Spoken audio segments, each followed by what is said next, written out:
तो जैसा कि पिछले एपिसोड में हमने देखा था, वांग लिंग ये याओ बिंगयुंग के डाओ को फिलहाल समझ रहा था। तो उसके जीवन में जो भी घटनाएं घटित हुई थी, इसे वो दिखाई देती है। खास करके उसकी छोटी बहन। अब आगे तो भाई, कल एक लड़का मुझे बोल रहा था, मतलब कमेंट सेक्शन में, कि भाई अब चोमू दिखते हो। मैं बोला सही है यार, बट मैं तुम्हें पसंद हो गया? मतलब भाई, तू गे है क्या? फिर उसने रिप्लाई नहीं किया यार। बताओ फिर ऐसे लोगों का क्या करना है। तो आगे बढ़ते हैं। फिलहाल उस एंसेस्ट्रल हॉल को दिखाया जाता है जहाँ पर दोनों बहनें खड़ी थी।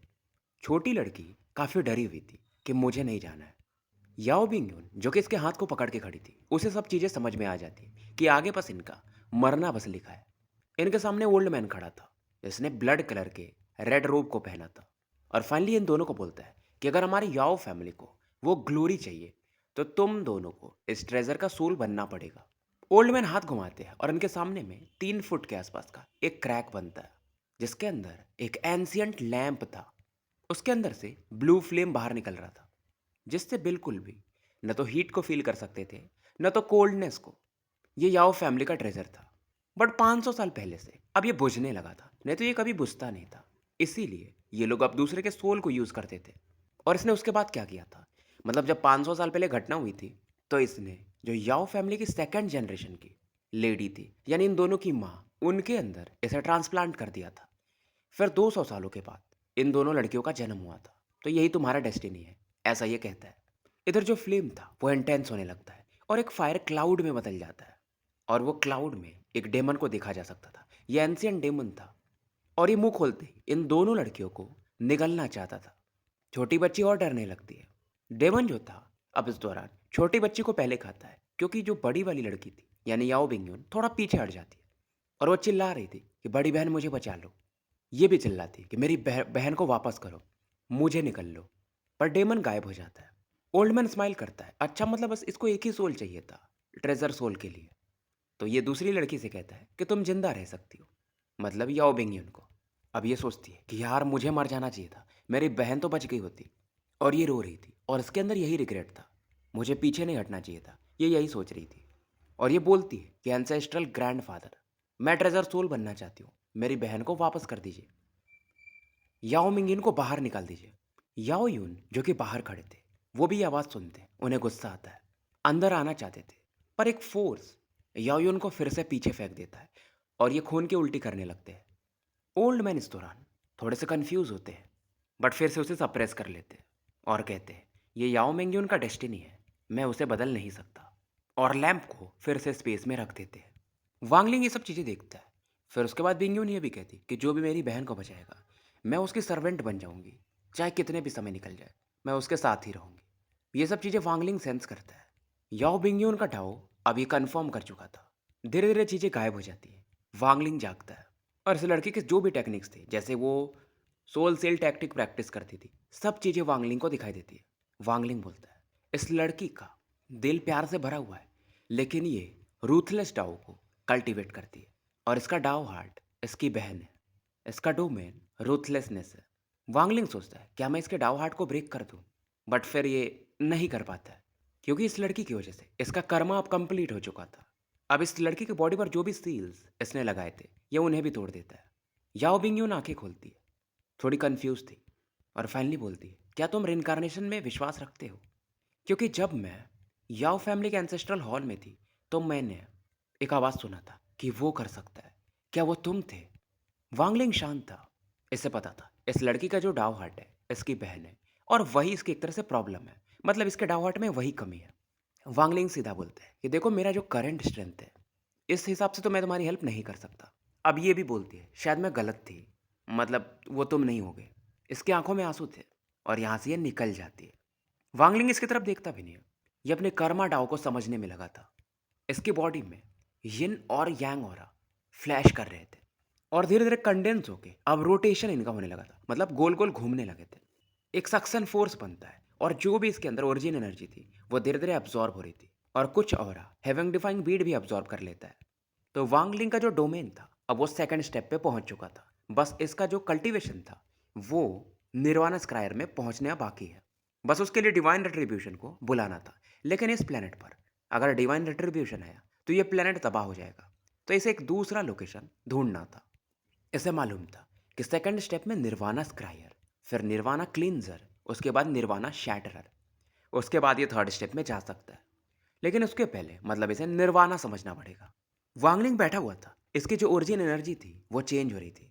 इस दौरान ये खुद को शांत करता है कि डिवाइन रिट्रीब्यूशन तो यहाँ बुला नहीं सकता। स्पेस में देखता है, मतलब आसपास के एरिया में। ओल्ड मैन जो जाई थे, जिसकी वजह से इसे कर्मा समझ में आया था, डाओ समझ में आया था, इसकी नज़र उन पे पड़ती है जो कि इसी पहाड़ी पे चढ़ रहे थे। समय बीतता है, 15 दिन और निकल जाते हैं। वांगलिंग चुपचाप बैठा था। ओल्ड मैन जाई वो आगे बढ़ रहे थे। क्योंकि वो इंसानी शरीर थी तो पहाड़ों पर चढ़ना थोड़ा मुश्किल था, लेकिन उनका विल पावर काफ़ी स्ट्रांग था। 15 दिन में ये पहाड़ पे चढ़ जाते। घुटना उनका फूटा हुआ था, खून बह रहे थे, बट वो चढ़ जाते। उनका जो बिलीफ सिस्टम था वो गजब ही स्ट्रांग था। और ये अपने मन में सोच रहे थे कि मैं भी मछली के समान हूँ जो कि पानी में रहती। मुझे लगता था कि मुझे सब आता है, लेकिन कुछ चीज़ें हैं जो मैं अभी भी सीख सकता हूँ। अब ओल्डमैन जाई को इस दौरान वही यिन और यांग हो रहा यहाँ पर फील होती है। और ये वांगलिंग की तरफ देखते हैं और कहते हैं मुझे डाओ सिखाओ। वांगलिंग सीधा कहता है देखो आपके पास लाइफ नहीं बचा है और डाओ कल्टीवेशन में आपकी बॉडी संभाल नहीं पाएगी। वांगलिंग पूछता है आपका नाम क्या है। ये अपना नाम जाई किंग बताते हैं। और वांगलिंग कहता है मेरे पूरे लाइफ टाइम में मेरा कोई डिसाइपल नहीं रहा, क्योंकि आपका जो इनलाइटमेंट हुआ है और उसके वजह से मुझे भी ज्ञान हुआ, तो वो हमारे कार्मिक कनेक्शन है। तो मैं स्पेल्स तो नहीं सिखा सकता आपको क्योंकि आपकी बॉडी संभाल नहीं पाएगी, लेकिन मैं आपको डाओ कॉम्प्रिहेंशन समझा सकता हूँ, मतलब आपको यहाँ पर बैठ के सीखने का मौका दे सकता हूँ। वांगलिंग हैंड साइन मूव करता है और एक वाइट मिस्टी हो रहा जाइकिंग की बॉडी में प्रवेश कर जाती है और यहाँ से वांगलिंग निकल जाता है। जाइकिंग बेहोश थे। एक दिन बाद उठते हैं और उसके बाद वांगलिंग जहाँ बैठता था वहाँ जा कर के डाओ को समझने लगते हैं। जाने से पहले वांगलिंग चोजन इमोर्टल क्लैन से मिलता है और येलो टालिस्मैन दिखाता है। वो लोग इसे फील तो कर पाते हैं कि हाँ ये हमारे से ही रिलेटेड है, बट उन्हें याद नहीं आता है। बहुत दिन तक ट्रैवल करने के बाद इसे एक येलो प्लेनेट दिखाई देता है जहाँ पर कोई नहीं था। आसपास थोड़े ब्लैक फॉग भी थे, तो ये जगह इसके लिए सही था। अब ये बाहर निकलता है। टाशान भी इम्प्रूव कर चुका था तो इसे गार्ड करता है। फिर से इसकी बॉडी से यिन और यांग ऑरा बाहर निकलती है और दोनों रोटेट कर रही थी। वांगलिंग कल्टीवेट कर रहा था। इस दौरान यहाँ के स्पेस से एक मिडिल एज मैन गुजर रहे थे, लाल बादलों के ऊपर बैठकर। इनके हाथ में भी एक ब्रॉन्ज मिरर था। ये कोई और नहीं, याओ युन थे, जिन्हें अभी ब्लड एंसेस्टर ने वांगलिंग को मारने के लिए भेजा है। और ये वही थे जो कि याओ बिंगयून और उसकी छोटी बहन को बचाना चाहते थे। वांगलिंग इन्हें पहचान जाता क्योंकि डाओ मेमोरीज में इन्हें यह देख चुका था, पर इनकी आंखों में मानो एक डेमोनिक नेचर था। पहले से ये बदल चुके थे। इधर वांगलिंग आंखें खोलता है और सोचता है कि डाओ डाओ में एंटर कर रहा है। यह कंफ्यूज नहीं था। लाइफ और डेथ डोमेन को समझ चुका था, कर्मा डोमेन को समझ चुका था। वांगलिंग अब खड़ा होता है। टाशानिस के शैडो में मर्ज हो जाता है। उसके बाद ये स्पेस में मर्ज हो जाता है। और अब इसका इरादा ये था कि पहले ये ली युवान को ढूंढेगा और हार्ट रेस्ट्रिक्शन को सीखेगा। उसके बाद डिवाइन रिट्रीब्यूशन को बुलाएगा। मतलब अगर कोई बैटल करने आए तो उस मौके पर वो बंदा भी इसके चंगुल में फंस जाएगा, क्योंकि बिजली गिरेगी कोई भी होगा आसपास। और उस मौके का फ़ायदा उठाकर ये निर्वाणा स्क्रायर पे भी पहुंच जाएगा। ये वर्ल्ड के साथ मर्ज होता है और सदर्न डोमेन की तरफ बढ़ता है। ली फैमिली को उस दौरान दिखाया जाता है, क्योंकि ये वर्ल्ड के साथ लंबा समय तक मर्ज नहीं हो सकता था। अब इसका कल्टीवेशन उस लेवल पे नहीं था। फिलहाल ये सदर्न डोमेन में पहुंच चुका था, दोबारा से मर्ज होने वाला था। तभी कुछ फील करता है। इसके सामने एक रेड बादल चमकता है। सामने जो बंदा बैठा था उसके ऊपर वो बोलता है क्या तुम जूमो हो। वांगलिंग इस बंदे को पहचान जाता है और फिर से दुनिया के साथ मर्ज होने लगता है। बट ये जो ओल्ड मैन था स्पेस को फ्रीज कर देता है, तो वांगलिंग भाग नहीं पाता है और बोलता है कि मैं स्पेशल बेंडिंग नहीं जानता हूँ, लेकिन मैं तुम्हारे लोकेशन को कैलकुलेट कर सकता हूँ। अब ये बंदा वांगलिंग को मानो एक फर्नेस के आसपास, मतलब चारों ओर हॉट एनर्जी फैला के घेरने लगता है। वांगलिंग तुरंत ही इसके बॉडी में जो वाइट और ब्लैक गैस थे, यानी यिन और यांग, उन्हें रोटेट करवाता है। वो स्टेप ये ले लेता है, यानी कि डिवाइन रिट्रीब्यूशन वाला, जो अभी तक ये ले नहीं रहा था। एक एक्सप्लोजन टाइप होता है। वांगलिंग अब निर्वाणा स्क्रायर स्टेज में पहुंच जाता है। इसके बॉडी से पावरफुल ऑरा निकलती है, एक वर्टेक्स सा बनता है। और ये जो आसपास हॉट एनर्जी थी इसे पीछे हटना पड़ता है। मानो इसकी एक आंख सूर्य हो, दूसरी चंद्रमा हो। याओ ये सब देखते हैं और इस दौरान आसमान में देखते हैं जहाँ पर लाल बादल इकट्ठा हो चुके थे। ये समझ जाते हैं कि यार ये तो डिवाइन रिट्रीब्यूशन है। अब इन्हें पुराने दिन याद आते हैं। इनका पावर लेवल वैसे पहले निर्वाणा क्लिंजर था 1000 साल पहले, लेकिन किसी कारणवश वह निर्वाणा स्क्रायर में आ चुका है मिड फेज में, और इन्हें याद नहीं है कि इनके साथ क्या हुआ था। बस इन्हें इतना याद आता है कि ये निराश थे और इन्होंने कुछ गलती की थी। एंसेस्टर ने इनको माफ़ किया था, पनिश नहीं किया था। फिर इन्होंने पूछा था कि एंसेस्टर क्या हुआ था मेरे साथ, बट उन्होंने बताया नहीं था। और इनका कल्टीवेशन गिर रहा था, तो ये फिर क्लोज़ डोर कल्टीवेशन में चले गए थे। और बाहर भी इसलिए आए थे क्योंकि एंसेस्टर इन्हें बोला था ज़ूमो को मारने के लिए। फिलहाल इनकी बॉडी से इनकी ऑरा निकलती है और इनके आसपास एक और चेहरा दिखता है ग्रीन कलर का, जो कि मानो डेमन था जिसके दो सिंग थे। और ये लाल बादलों की तरफ देखता है और गरजता है। तो लाल बादल मानो थोड़े से कांप जाते हैं, बट वो बादल फिर से और तेजी से बनने लगते हैं। लगभग 10,000 नहीं, 1 लाख फीट का एरिया लाल बादलों से और लाल बिजलियों से गरजने लगा था। याओयुन काफ़ी पेन में थे, खास करके जो डेमोनिक शैडो था उनकी बॉडी के ऊपर, उसकी वजह से। अब ये जो डेमोनिक शैडो था इनके बॉडी से निकलता है और लाइटनिंग की तरफ बढ़ता है ताकि उसे डिवोर कर सके। और डेमोनिक शैडो उस बिजली की वजह से मानो लगभग अधमरा हो जाता है। अब क्योंकि ये इसके बॉडी में फिर एंटर करता है याओयुन के, तो ये भी काफ़ी पेन में थे। ब्रॉन्ज मिरर पे भी लाइटनिंग गिरता है और ये भी फूटने लगता है। और वांगलिंग ये सब देख रहा था। अब ये एक हेवनली चॉप अटैक बनाता है और ये जो याओयुन के ऊपर मिरर था उसे फोड़ देता है। याओयुन को याद नहीं था इनके साथ क्या हो रहा है, एंसेस्टर ने क्या बोला है। फिलहाल ये क्योंकि पेन में थे। डेमोनिक शैडो लगभग 100 फीट से बड़ा था और इस समय ये गुस्से में बिजली को छोड़ के वांगलिंग की तरफ देखता है। वांगलिंग पहचान जाता है, तो तुम हो एंशियंट डेमन। एंशियंट डेमन इस समय याओयुन को पकड़ के ये जो बिजली का रेंज था, जो दायरा था, उससे बाहर ले जाना चाहता था। अब इस समय बिजलियां कड़कती हैं, 2 बिजली वांगलिंग की तरफ बढ़ती है, बाकी 2 एंशियंट डेमन की तरफ। वांगलिंग के लिए फायदा था, अगर ये अकेला रहता तो चारों बिजलियां इसके ऊपर गिरती। अब तो 2 भागों में बट चुकी है। वांगलिंग इसका जो ये वर्टेक्स बना था येना और यांग का, पहली बिजली को एब्जॉर्ब करने लगता है। अब इसका जो एंशियंट ड्रैगन सोल था वो भी बाहर निकलता है और दूसरी दूसरी बिजली को डिवोर करने लगता है। लेकिन एंशियंट ड्रैगन भी थोड़ा पेन फील करता है, इसकी बॉडी में वापस लौट जाता है। इधर एंशियंट डेमन वो दोनों बिजलियों को डिवोर कर जाता है, बट काफ़ी पेन में था। काफ़ी तेजी से पीछे भागता है याओयुन को लेकर के। वांगलिंग देखता है और कहता है, याओयुन क्या तुम्हें वो दोनों बहनें याद हैं, याओ बेंगयुन और याओ मेंगयुन? तुम्हें याद है एंशियंट लैंप ने उनमें से एक के सोल को डिवोर कर लिया था। अब ये बातें याओयुन के कानों में पड़ती है। याओयुन जो कि भाग रहे थे वो रुक जाते हैं और गुस्से में कहते हैं, मतलब इस डेमन को, कि मेरी बॉडी से बाहर निकल, तू जो भी है बाहर निकल। इस समय मानो ये काफ़ी गुस्से में थे, इनकी नसें एकदम बाहर देखी जा सकती थी।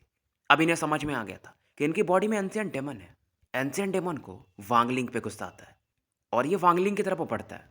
वांगलिंग के मुंह से वाइट गैस निकलता है, उसके अंदर था सेलेस्टियल सीलिंग स्टैम्प। वो तुरंत ही एक्सपैंड होना शुरू करता है और एंशियंट डेमन को घेरने लगता है।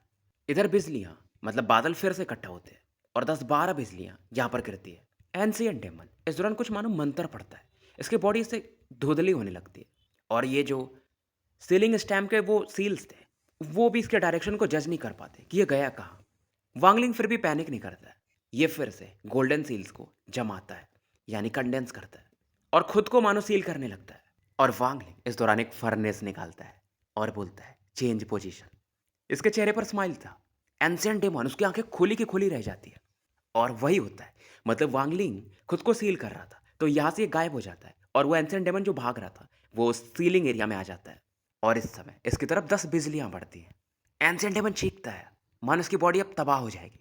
फिलहाल ये एक अलग ऑरा में बदल जाता है और याओयुन का जो थर्ड आई था वो उसकी तरफ बढ़ता है, एक सीलिंग पावर यूज करके। याओयुन तो चिल्ला रहा था, भाई बाहर निकल, मतलब डेमोनिक सील को ये अंदर प्रवेश नहीं करने देना चाहते थे। इधर वांगलिंग पीछे हटता है क्योंकि अभी भी बिजलियां कड़क रही थी और पहले से ज़्यादा स्ट्रांग हो रही थी। वांगलिंग पीछे हटता है कि मैं इस एरिया से ही हट जाता हूँ, पर तभी पीछे से एक ब्लडी ऑरा प्रकट होती है जो कि मानो बिजलियों से भी नहीं डर रही थी। मतलब एक पूरा खून जैसा एक स्पेस खुलता है और एक आवाज़ आती है कि अब समय आ चुका है इन चीज़ों को अंत करने का। याओयुन के पीछे से एक हाथ आगे बढ़ता है और ये जो डेमोनिक सील था इसे याओयुन के ओरिजिन एनर्जी में फिर से मर्ज कर देता है।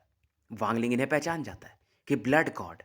पर इसी दौरान थंडर सेलेस्टियल टेम्पल में लॉर्ड किंगशुई अपनी आंखें खोलते हैं और यहाँ से गायब हो जाते हैं। इधर बिजलियों का पावर तेजी से बढ़ रहा था और इस समय सदर्न डोमेन में जो भी लोग थे वो समझ सकते थे कि हेवेंस काफ़ी गुस्सा है। याओयुन फिर से कंफ्यूज हो जाते हैं। धीरे धीरे इनकी नसें फिर से पहले जैसी हो जाती है। अंदर से फिर भी ये स्ट्रगल कर रहे थे। अब इधर ब्लड गॉड आगे आते हैं और याओयुन के ऊपर वो जो डेमोनिक सील था उसे और स्ट्रांग कर देते हैं। तो जो स्ट्रगल कर भी रहे थे याओयुन, वो गायब हो जाता है। वांगलिंग समझता है और पीछे हट रहा था ब्लड गॉड को देखकर। दुनिया के साथ ये मर्ज नहीं हो सकता था क्योंकि यहाँ पर डिवाइन रिट्रीब्यूशन था। काफी तेजी से भागता है, पर ब्लड गॉड को फर्क नहीं पड़ता है। मन उनके सामने वांगलिंग एक चींटी था।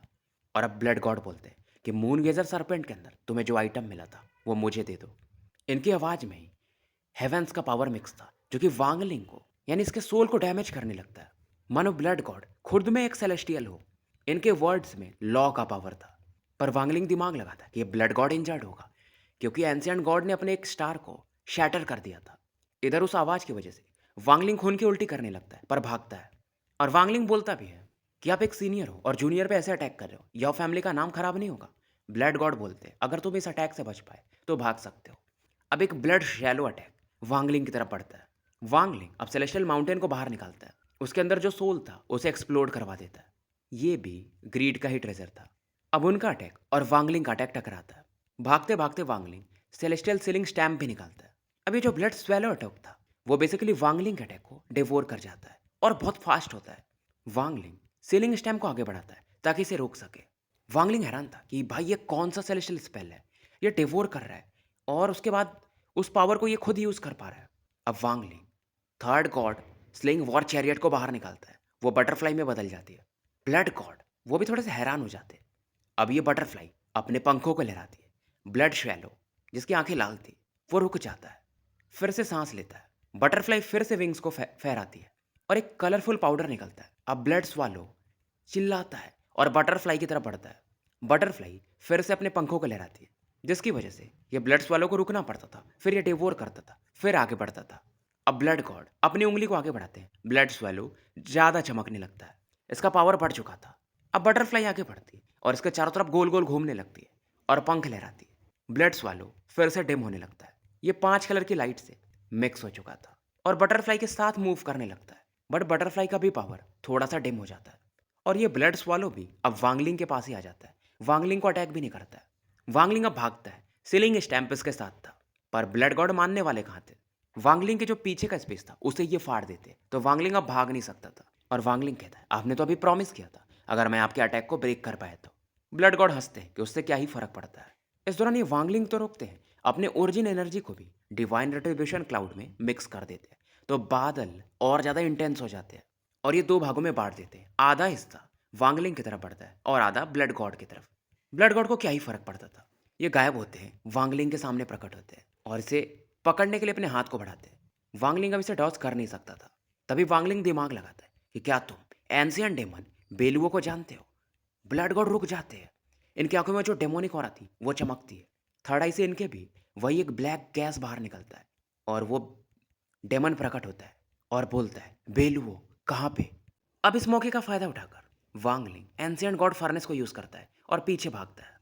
लाइटनिंग से भी बच जाता है और पीछे हटते हटते ये कॉल द विंड अटैक को यूज करता है।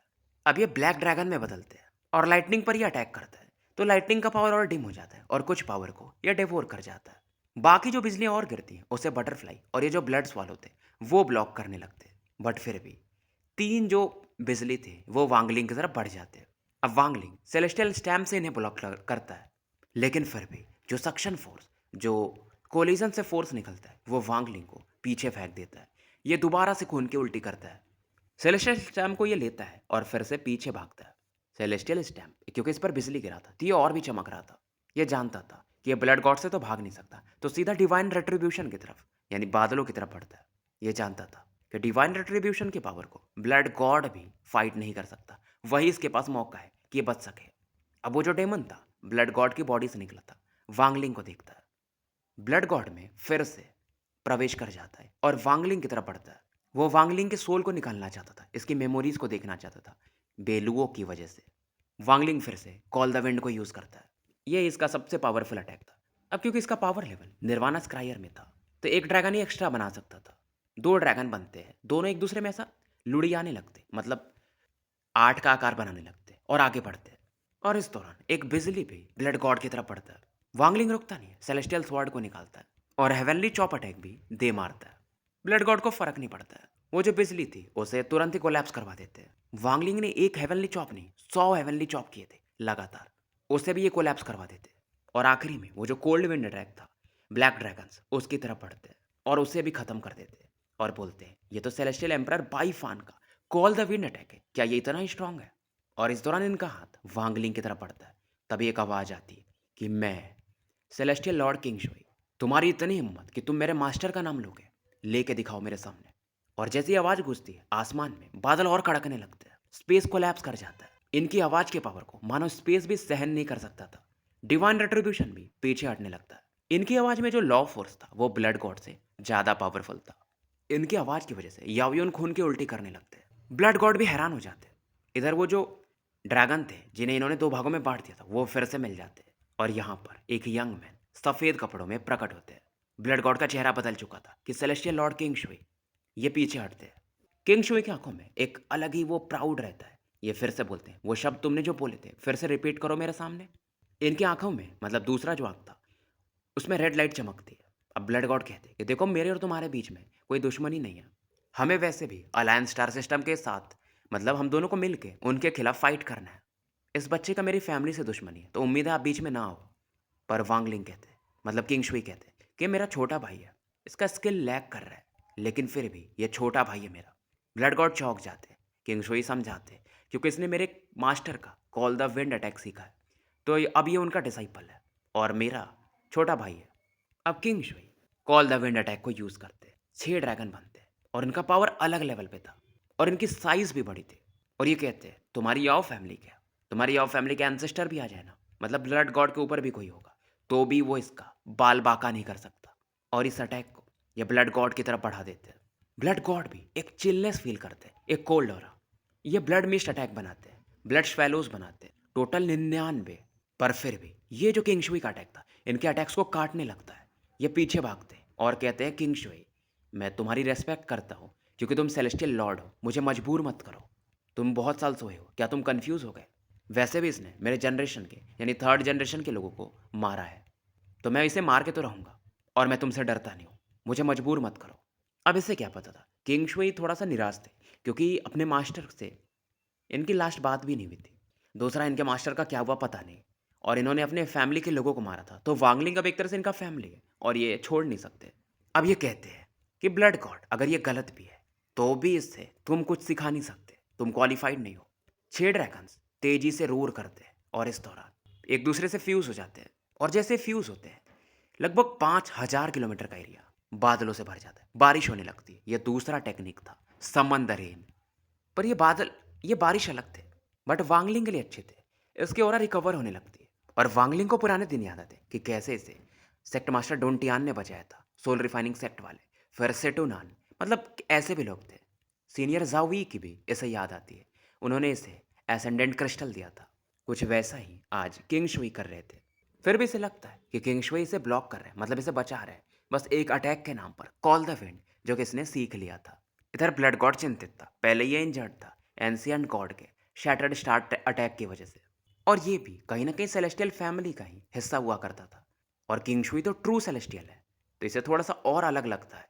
इसके फैमिली रिकॉर्ड में किंग शुई का नाम है और इसके जो एंसेस्टर्स थे यानी ब्लड गॉड के, वो भी किंग शुई की रेस्पेक्ट करते थे। ब्लड गॉड जानता था अगर ये इंजर्ड भी नहीं होता तो भी किंग शुई के सामने जीत नहीं सकता। हालांकि किंग शुई पता नहीं कितने हजार साल से सील थे एक तरह से, नहीं तो इनका पावर लेवल पता नहीं कहाँ होता। बट फिर भी इन चीज़ों को ये शांत करता है। ये जो बारिश की बूंदें थी, अगर किसी पे एक बूंद गिर जाए, मतलब इल्यूजनरी इन कल्टीवेटर पे 10 बूंद गिर जाए तो वो मारा जाएगा। 100 बूंदें गिर जाए किसी कॉर्पोरियल यांग पे तो मारा जाएगा। 1000 बूंदें निर्वाणा स्क्रायर को मार सकती है। अब ब्लड गॉड एक ऑरा यूज करता है और यहाँ पर बवंडर जैसा कुछ बनाने लगता है, हवा के झोंके जैसा, और ये साउंड से बनाता है। ये था thunder storm attack. Celestial spell ही था साउंड ऑफ विंड, जो कि 8वें माले पे था, वो जो कलेक्शन पवेलियन था। इसके बारे में भी वांगलिंग के पास वो जो कलेक्शन पवेलियन है उसमें पूरा डिटेल्ड भी हो रहा है। अब इस अटैक की वजह से ये जो बूंदें थी बारिश की वो पीछे हटने लगती है, मतलब हवा का झोंका पानी को थोड़ा दूर बहा के ले जाता है। अब बारिश और ये बिजली तो मिल करके एक थंडर हेल बन जाता है। किंग शुई कहते हैं अच्छा तो तू साउंड ऑफ विंड यूज कर रहा है, और ये प्यार से बोलते हैं रेन सील। अब ये जो बारिश की बूंदें थी ये बर्फ में बदलने लगती है, और जो ये बिजलियां कड़क रही थी मानो वो भी फ्रीज होने लगती है, हवा भी फ्रीज हो जाता है। ब्लड गॉड को समझ में आता है, ये दूसरा सील बनाते हैं, अपनी हेवनली ऑरा को रिलीज करते हैं और एक छोटा सा बॉल बनाते हैं, और ये ऑरा एक क्रेन में बदलने लगता है। क्रेन मतलब सारस होता है, मतलब एक पक्षी जो कि हवा में उड़ता है। इसके आसपास ब्लड गॉड ही ऑरा थी, और टोटल ये 9 क्रेन्स बनाते हैं। और फाइनली ये बोलता है कि किंग शुई ये 9 क्रेन्स अटैक बनाने के बाद कि मेरा वो जो कॉल द विंड अटैक था, मतलब तुम्हारा, उसको मतलब उस अटैक को मेरा थंडर स्टॉर्म उस लेवल का नहीं है। लेकिन ये मेरे याओ फैमिली के लोगों ने एक स्पेल बनाया था, जो कि बहुत पावरफुल है। ये अपने 9 क्रेन अटैक की तारीफ़ करता है। अब इसकी वजह से जो किंग्समैन ने ये बर्फ़ वाला अटैक बनाया था, वो कोलैप्स करने लगते हैं। इसमें डेमोनिक ऑरा बेसिकली मिक्स था और ब्लड गॉड की बॉडी से लगातार डेमोनिक ऑरा इसमें मिक्स हो रहा था। मानो ब्लड गॉड इस समय एक एंशिएंट डेमन के जैसे दिख रहे थे और ये बोलते हैं, सेलेस्टियल स्पेल, क्रेन्स माइट। अब ये जो 9 सारस थे, मानो डांस करने लगते हैं और चीखने लगते हैं, मतलब एक साउंड क्राइज़ निकालते हैं। बर्फ़ तो अब ख़त्म होने लगे थे और इनकी आवाज़ें ऐसी थी कि मानो सुई के समान चुभ रही हों। आसपास का पूरा चीज़ें, मतलब जो भी लिविंग चीज़ें हैं, वो गायब होने लगती है और धीरे-धीरे करके ये क्रेन एक्सप्लोड भी कर रहे थे और नवो क्रेन फाइनली एक्सप्लोड कर जाते हैं। एक पावरफुल स्पेल बनता है। किंग्सवी कहते हैं, अच्छा स्पेल है, नॉट बैड। पर ब्लड गॉड कहता है, नॉट बैड, ये उससे भी पावरफुल है। और ये बोलता है, प्लांट्स आर्सेनल। ये जो सारस की पंखें थी, ये भी चमकने लगती हैं, मानो सभी एक मैजिकल ट्रेजर हों और आसपास के एरिया को डिस्ट्रॉय करने लगती है। लगभग 50,000 किलोमीटर के एरिया को फैलते जाती है और ऐसे तो पूरा सदर्न डोमेन कोलैप्स कर सकता था। इसका स्पेल अब किंगशुई के करीब पहुंच रहा था। इधर जो आसमान में बादल था, जो डिवाइन रेट्रीब्यूशन था, वो फिर से इकट्ठा होता है, एकदम सेंटर में बनता है। 7 कलर हेवनली थंडर के साथ चमकता है। टोटल 7 बिजलियां भी गिरती हैं, एक लाल कलर की, दूसरी ऑरेंज, येलो, ऐसे करके। किंगशुई कहते हैं, भाई तुम्हारा सेलेशियल ओरिजिन है भी नहीं और तुम इन्हें सेलेशियल स्पेल्स कह रहे हो। इन पंखों की तरफ ये देखते भी नहीं, ये गायब होते हैं, सीधा वांगलिंग के सामने प्रकट होते हैं और वो जो 7 बिजलियां गिर रही थी उसकी तरफ देखते हैं। अब वो जो लाल बिजली पहले गिरती है उसे ये डिवोर कर जाते हैं। इनकी जो राइट आई थी, जिसमें जी रियलम का पावर था, वो और बढ़ जाता है। ऑरेंज बिजली को भी डिवोर कर जाते हैं और इनके जो राइट आई का पावर था और बढ़ता है। वांगलिंग ये सब देख रहा था। किंग शुई ये सभी पावर को राइट आई में स्टोर करते जाते हैं। अब इनकी औरत और खतरनाक दिखती है। इनकी आंख को ही कोई देख ले तो उसकी पैंट गीली हो जाए और ये बोलते हैं कि डिवाइन रिट्रीब्यूशन, नॉट बैड, मेरे जी रियलम के पावर को थोड़ा रिकवर करा दिया। सातों बिजलियों को ये खा चुके थे। अब ये वांगलिंग की तरफ देखते हैं और बोलते हैं कि देखो, call the wind, summon the rain और मैजिकल आर्सेनल, मास्टर के 3 स्पेल्स थे, तो ध्यान से देखना। और इसके बारे में बताते हैं कि मुझे कुछ महीने लगे थे कॉल द विंड को समझने में, कुछ और महीने लगे थे समन द रेन को समझने में, पर मैजिकल आर्सेनल, इससे मुझे समझने में 100 साल लग गए थे। और वो टेक्निक्स, मतलब हैंड साइन मूव करके दिखाते हैं। ब्लड गॉड का जो स्पेल था, जो आगे बढ़ रहा था पंखों के समान, वो इनके अटैक के सामने मानो फ्रीज हो जाता है। और जब ये हैंड साइन मूव करते हैं तो उसमें बहुत सारे ओरिजिन एनर्जी सबको देखने को मिलती है। पहला था मैंगमो, इसको इन्होंने मारा था सेलेस्टियल रियल में प्रवेश करने से पहले, ये बताते हैं। फिर दूसरी एक और दिखती है, इसका नाम था कांगरान, इससे भी इन्होंने मारा था सेलेस्टियल रियल में एंटर करने से पहले। फिर लूजी, फिर ये नाम लेते हैं रैंकेट, स्काई सेलेस्टियल चैनफेंग, इसको भी इन्होंने सेलेस्टियल रियल्म के बैटल में मारा था। फिर रैंक 8 स्काई सेलेस्टियल राउटे, एक वुमेन थी ये, इन्होंने इसे बैटल ऑफ डेजर्टर्स में मारा था। रैंक 3 सेलेस्टियल किंग शेंटियान हो, इन्हें इन्होंने विंड सेलेस्टियल रियल्म का जो बैटल हुआ था उसमें मारा था। फिर रैंक 7 किन्यून मैंग, ये भी एक वुमेन थी, उसे भी इन्होंने मारा था। अब सेलेस्टियल किंग मतलब सीधा सीधा निर्वाणा स्क्रायर या उससे भी ऊपर। और ये सब चीज़ें ये बता रहे थे और ब्लड गॉड की फटते जा रही थी क्योंकि सभी की ऑरा दिख रही थी और ये सभी लोगों का नाम रिकॉर्ड था इतिहास में कि बहुत पावरफुल लोग थे। फिर ऐसे ही rank 9 celestial king Yao Hai king, अब कहाँ मारा था मैं नहीं बताऊंगा, बहुत लंबा हो जाएगा। अब सेलेस्टियल किंग से भी ये ऊपर जाते हैं। रैंक 1 सेलेस्टियल लॉर्ड लियो यून। फिर रैंक 3 सेलेस्टियल लॉर्ड साउडे, वो रेन सेलेस्टियल रियल्म का कोई बंदा था। फिर rank 5 celestial lord Chenhan, wind celestial realm. Rank 7 celestial lord Houhan. उसके बाद जब ये नाम लेते हैं तो वांगलिंग भी हैरान रह जाता है। रेन सेलेस्टियल रियल्म की रैंक 9 की सेलेस्टियल लॉर्ड किंग शुआंग, उनके क्लोन को इन्होंने मारा था जब थंडर और रेन सेलेस्टियल रियल्म का बैटल हुआ था। किंग शुआन वही लाश है जिसे अपने सीनियर जावी रखे हुए हैं। सोचो वो रैंक 9 के सेलेस्टियल लॉर्ड थी और वांगलिंग डाउट भी नहीं करता है जब वो ये किंग शुआंग के फिगर को देख लेता है और बोलता है, मैंने बहुत लोगों को अपने लाइफ में मारा है, उसी मतलब मैजिकल आर्सेनल स्पेल को स्ट्रॉन्ग करने के लिए इन लोगों की ज़रूरत थी, मतलब किलिंग से बढ़ता है और उनके थोड़े सोल को मैंने स्टोर कर लिया तो इसका पावर बढ़ चुका है। वांगलिंग हैरान था कि भाई ये आदमी क्या चीज़ है। और अब ये हो रहा ब्लड गॉड की तरफ बढ़ती है। ब्लड गॉड की फट जाती है। इन्होंने सेलेस्टियल एम्परर के यानी बाईफान के मैजिकल आर्सेनल के बारे में सुना था फैमिली रिकॉर्ड में, बट इतना पावरफुल होगा, क्या चीज़ है भाई ये। और ब्लड गॉड को तो ये लगता है कि भाई वो सेलेस्टियल एम्परर मानो डेमन गॉड रहे होंगे। इनकी रूह एकदम कांप जाती है। अब ब्लड गॉड पीछे भागते हैं और ये जिन्होंने इन्होंने प्लांट अटैक बनाया था उन्हें आगे बढ़ाते हैं। फेदर्स फिर से अटैक करते हैं। सडन डोमेन कोलैप्स करने वाला था और ज़्यादा देर चला तो सच में कोलैप्स कर जाएगा। याओयुन भाग रहे थे, इनकी बॉडी से डेमोनिक ऑरा निकलती है और जो इनके बॉडी में डेमन था वो भी कोलैप्स कर रहा था। और जो एक सेलेस्टियल सूल था इस दौरान ब्लड गॉड के सामने आके फट जाता है, तो ये और इंजर्ड हो जाते हैं। इन्हें लगता है अब तो मारे जाएंगे और ये बोलता है कि किंग शुई क्या आप मुझे मारने वाले हो। ये जानता था कि अब मरने वाला है, तो एक पावरफुल ओरिजिन एनर्जी मतलब उसे ही मैं अपने को डिस्ट्रॉय कर दूंगा तो सब मारे जाएंगे। किंग शुई आगे बढ़ते हैं कि हाँ मारूंगा तो क्या फ़र्क पड़ता है।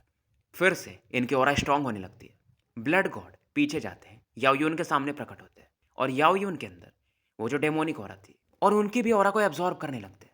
पर याओयुन अब ये शांत हो जाते हैं, मतलब ये इनका जो कन्फ्यूज़न था वो गायब हो चुका था।